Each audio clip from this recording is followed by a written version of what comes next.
안녕하세요, 양심중고차 이진영입니다. 자, 오늘 영상은 차 본다입니다.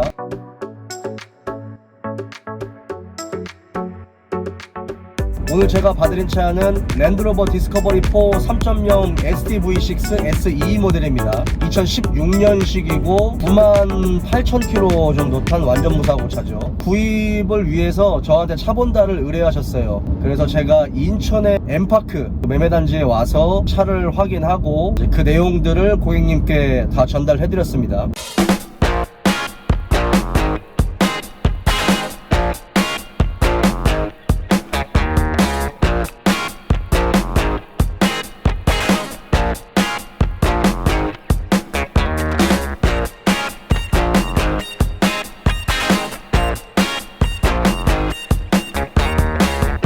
자, 이제 구독자분들께 내용을 좀 말씀드릴게요. 디스커버리 4는 지금 현재 한국에 있는 매물 중에서 가장 인기가 많고 사실은 가격적인 부분에서도 가장 만만해요. 그러다 보니까 많은 분들이 이 차를 사려고 지금 대기를 하고 계신데, 사실 이 차가 가지고 있는 그런 뭔가 고질병이나 결함 이런 것들이 너무 부각이 되다 보니까 그런 부분에서 너무 질에 겁을 먹고 있으신 게 아닌가라는 생각도 듭니다. 왜냐하면 뭐 엔진 리콜이라든지 다른 부분에서 전혀 문제 없이 오랫동안 잘 타고 계신 분들도 있고 그렇지 않은 분들도 있거든요.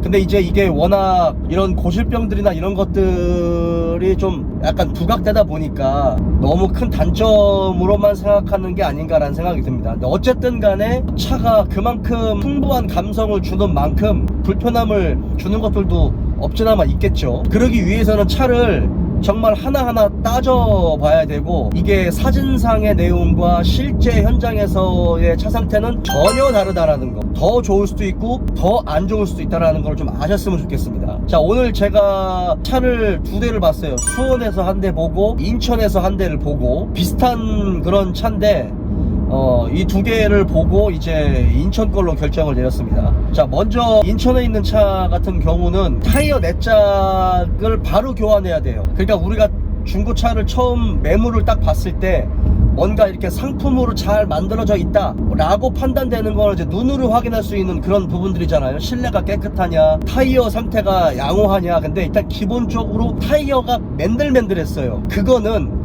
약간 빈정이 상할 수 있는 포인트인 건 맞아요. 자, 그리고 썬팅이 관리가 안 돼 있었어요. 그러니까 왜냐면 이렇게 약간 좀 썬팅이 좀 곳곳에 좀 이렇게 좀 쥐파먹은 것처럼 이렇게 좀 파여져 있었습니다.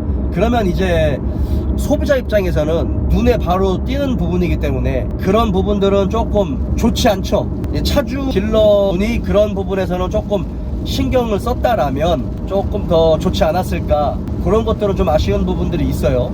그리고 겉에 같은 경우는 아주 깨끗하지도 않고 그렇다고 아주 지저분하지도 않았어요. 그냥 2016년식의 한 9만 킬로대? 9만에서 10만 킬로대에 느낄 수 있는 그런 정도의 광택? 그러니까 뭐 광택을 처음 내가지고 반짝반짝한 정도는 아니지만 충분히 이 정도라면 충분히 그냥 감안할 수 있는 그런 정도?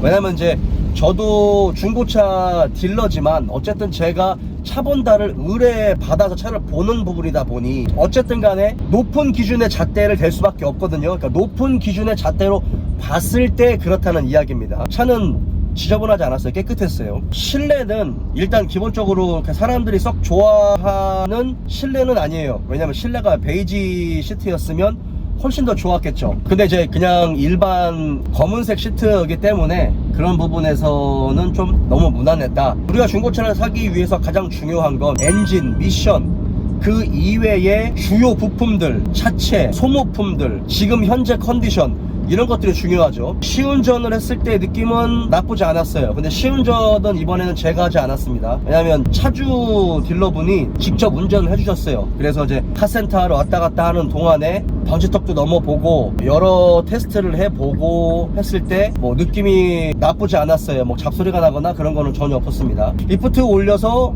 이제 언더카바를 내렸어요. 언더카바가 이제 3개가 있죠. 3개를 다 뜯어가지고 내렸습니다. 가장 인상 깊었었던 거는 시운전을 나가기 전에 엔진룸을 열었을 때 엔진룸 쪽에서 보일 수 있는 누유들이 분명히 있거든요. 오일필터 하우징에서 누유도 없었고, 서머스탯 하우징 쪽에 누수 갈라지는 즉 Y형 아울렛 파이프, 누수 이런 것도 없었습니다. 아주 깨끗했어요. 여기 타이밍 벨트를 교환하는 방식이거든요. 타이밍 벨트는 한 번도 교환을 하지 않으셨어요. 근데 그런 부분에서는 그냥 조심스럽게만 타고 다니지 않으셨을까. 그 누유가 많이 없다는 이야기는 기본적으로 엔진오일 관리를 했다라고 판단을 할 수밖에 없어요. 하체 부품의 컨디션도 매우 양호했습니다. 이게 이제 더블 리시본 방식이에요.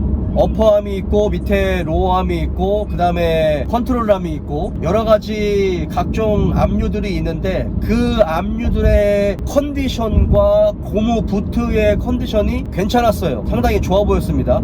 그리고 조수석 쪽에 등속 조인트가 교환되어 있었고 운전석 쪽에 등속 조인트도 상당히 양호했습니다. 스테빌라이저 링크 부분도 굉장히 양호했었고 그쪽 부분에 뭐 부트가 터져 있거나 브리스가 새거나 이런 흔적들은 전혀 보이지 않았어요. 그리고 부식과 관련된 부분에서는 매우 양호하다라고 판단을 할 수 있을 것 같아요. 9만 킬로대 밖에 타지 않았기 때문에 그런 것들도 있겠지만 기본적으로 전차주 분이 뭔가 이렇게 차를 이렇게 막 운전하지는 않으셨던 것 같아요. 근데 이제 하체의 컨디션이나 이런 것들이 좀 나올 수 있겠죠. 휠 기스는 약간 있었어요. 이게 휠이 아주 깨끗하지는 않았거든요. 조수석 쪽으로 휠 기스가 약간 있었고 조수석에 이제 발판 있잖아요. 발판도 아주 약간의 흠집은 있었어요. 근데 그거는 발판이 있는 차들의 치명적인 단점이기 때문에 그건 그냥 넘어갔습니다. 깨진 게 아니기 때문에. 차에 약간 아쉬웠었던 부분은 훅크랭크 샤프트 리데나의 오일 누유. 이 차는 누유가 있었습니다. 다른 것들을 다 괜찮았어요. 세컨 터보에서 누유도 거의 보이지 않았어요. 메인 터보 쪽에서 누유도 없었고 근데 미션 언더커버를 쫙 내리기 전에 살짝 뭐가 젖어 있더라고요. 딱 보는데 약간의 어떤 기름기가 묻어 있었어요. 보니까 훅크랭크 샤프트 실 쪽에서 누유가 있어가지고 그게 약간 흩날렸었던 것 같아요. 이 차는 누유가 있습니다. 자, 이제 제가 여러분들한테 D4 디젤 차를 가장 많이 선호하잖아요. 고질병들을 여러분들께 좀 설명을 드릴게요. 자, 집중을 해보세요, 여러분. 디스커버리는 6기통 디젤입니다. 그리고 트윈 터보가 달려있는 부분이고 그러다 보니까 이제 V블럭 있죠. 근데 이제 기본적으로 90도 각을 이루는 게 아니고 약간 한 45도 정도 있어요. 그래서 V형 8기통보다는 V블록의 홈이 그렇게 깊지는 않아요. 하지만 V블록 안쪽으로 오일 쿨러도 들어가고 그 다음에 오일 필터 하우징도 들어가고 그 다음에 그 홈 쪽으로 냉각수 라인도 들어가고 그러다 보니까 엔진 열이 빠져나가지 못하고 약간 고여있는 그 구간들이 있어요. 그러다 보니까 뭔가 누유나 누수가 잘 될 수밖에 없는 구조인 건 맞습니다.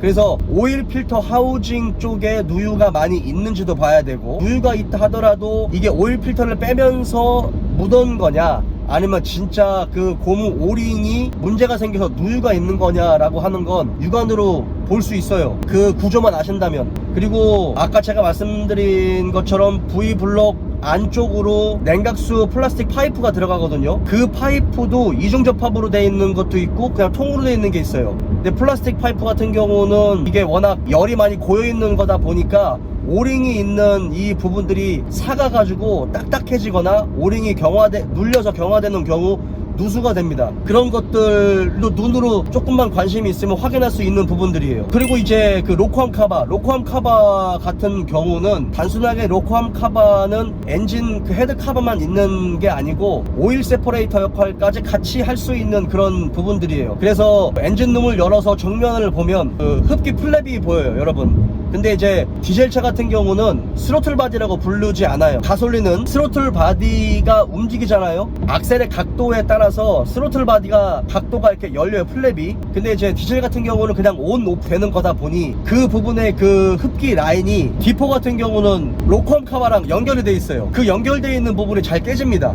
열 때문에. 그래서 이게 도둑 공기가 들어가는 그런 부분도 있고 진공이 빠져버리는 그런 경우가 있고 그래서 차가 부조하는 그런 경우들도 있고. 근데 이제 지금 이 차 같은 경우는 그런 부분들은 없었어요. 그래서 로코암 카바 쪽에 누유도 잘 확인을 하셔야 됩니다. 그리고 또 하나는 이제 앞쪽에 오일 펌프 실에서 누유가 잘 돼요. 엔진룸을 열고 앞쪽을 보면 디자인 카바를 열어야 되겠죠. 앞쪽에 이제 라디에이터가 있죠. 라디에이터 카바가 이렇게 있고, 그 카바 안쪽을, 그러니까 엔진룸을 올라가서 라디에이터 카바 안쪽을 보면 팬 클러치가 보이고, 팬 클러치 밑에 텐션 베어링 2개, 아이들링 베어링 뭐 한 2-3개 이렇게 보이고, 발전기 보이고 있는데, 딱 그 중간에 댐퍼 풀리라고 있어요. 틀 요렇게 보면 가장 큰 풀리가 보일 거예요. 검은색 풀리가. 그거는 워터펌프 밑에 달려 있어요. 풀리 안쪽에 들어가 있는 게 오일 펌프예요. 근데 이제 그 오일 펌프가 왜 중요하냐면, D4 6기통 디젤이 엔진 이슈가 있잖아요. 크랭크 메탈 베어링, 그러니까 크랭크 저널 베어링 고착이 되는 부분, 그런 부분들이 이제 문제가 돼서 엔진 리콜도 하고 그렇게 되는데, 사실 뭐 이게 빨리 달리는 차가 아니다 보니까 어느 정도 오일의 윤활만 잘 되면 사실은 소착이나 고착이 되는 부분들은 없을 수 있는데, 궁극적으로 이 디스커버리 전문적으로 하는 정비사들의 공통적인 의견은 오일 펌프에 문제가 있는 게 아니냐, 오일 펌프가 근본적으로 이 오일의 양, 적정한 압력으로 오일의 양을 공급해 주지 못했기 때문에 발생되는 거 아니냐라고 이야기를 하거든요. 오일 펌프가 오일도 잘 새고 오일 펌프의 그 토출 압력이 조금 약하지 않나 라는 이런 생각을 합니다. 그래서 그게 원활하게 오일을 뿜어줘야 되는데 그게 잘 안 되니까 조금 엔진 오일의 교환 주기가 조금 넘었거나 물성이 변했을 때 요게 이제 제대로 된 윤활이 안 되는 거죠. 그래서 메탈 베어링이 고착되는 그런 부분들. 그래서 메탈 베어링, 저널 베어링을 딱 뜯어보면 그걸 우리가 미끄럼 베어링이라고 하거든요. 근데 그 메탈 베어링 중간에 구멍이 뚫려 있는 경우나 아니면 오일이 원활하게 공급되기 위해서 약간의 이 오일 길이 있는 그 유로가 파여져 있는 그런 메탈 베어링이 있어요. 그게 이제 사제로는 나오는 걸로 알고 있는데 그걸로 개조하시는 분들도 있어요. 이게 레인지로버 같은 경우 뭐 4.4 디젤 보그 같은 경우는 이제 그 메탈 베어링을 순정 베어링이 아닌 스포츠용 그 사제 오일 홀이 뚫려 있는 메탈 베어링으로 교환하시는 분들도 있거든요. 근데 이제 D4 같은 경우도 그게 나오는지 안 나오는지는 모르겠지만 오일 메탈 베어링에 오일 홀이 없어요. 유로도 없고, 어떤 차는 그게 이제 이 메탈 베어링이 완전히 막혀 있는 것도 있고 막혀 있지 않은 것들도 있는데, 기본적으로 일부 현대차들도 그렇고 D4도 그게 다 막혀 있는 그냥 미끄럼 베어링 반달 모양으로 돼 있어요.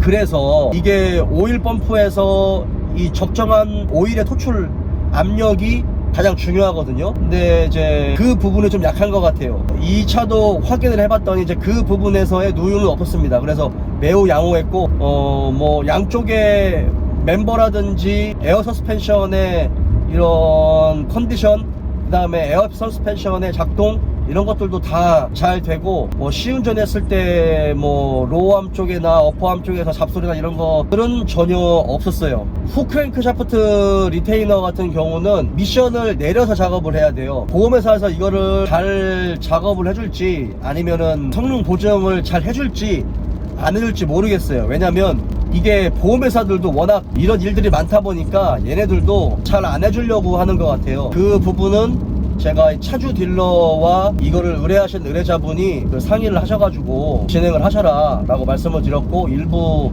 어떻게 하면 좀 더 잘 받을 수 있는지 일부 팁을 좀 드렸습니다. 인천에 있는 차는 비교적 그렇게 중요한 부분들, 엔진과 어떤 미션의 컨디션, 하체 각종 압류들의 컨디션, 뭐 이런 것들 상당히 괜찮았어요. 소소하게 타이어나 뭐 썬팅, 약간의 어떤 그런 기스들, 이런 것들 빼고는 양호했었고, 수원 쪽에 있는 차 같은 경우는 겉에도 좀 깨끗했어요. 그리고 실내도 굉장히 깨끗했어요. 굉장히 양호했고 키로수가 좀 더 짧았습니다. 근데 그 차는 차부를 딱 떠보는데 오일 누유가 굉장히 잘 됐어요. 그거는 오일팬에서도 누유가 되고, 그냥 오일 펌프 쪽에서도 누유가 되고, 위쪽에 그 로커암 카바 양쪽에서 누유 다 되고, 오일 필터 하우징에서 오일 새가지고 막 오일 고여있고 좀 그랬어요. 그래서 그거는 제가 딱 한 30분 딱 보고, 아 이거는 그냥 안 될 것 같다 말씀을 드리고 하는 걸로 그렇게 했습니다. 제가 여러분들께 말씀드리는 디스커버리 거를 잘 구매하는 방법 이런 것들은 보실병들은 제가 말씀을 드리는데 사실 뭐 대부분의 분들이 그거를 세세하게 잘 보지는 못하잖아요. 그래서 눈으로 보이는 부분들 판단을 하신다라고 하면 조금 좀 모험을 크게 하셔야 될 것 같고, 일단 기본적으로 이 차가 가지고 있는 엔진과 미션, 주요 부품들의 그런 컨디션이나 누유, 누수 이런 것들의 실제 컨디션 이런 것들을 좀 볼 수 있는 안목을 키우신다면 좋은 차를 좀 구매할 수 있지 않을까 생각이 듭니다. 자, 오늘 영상 여기까지입니다.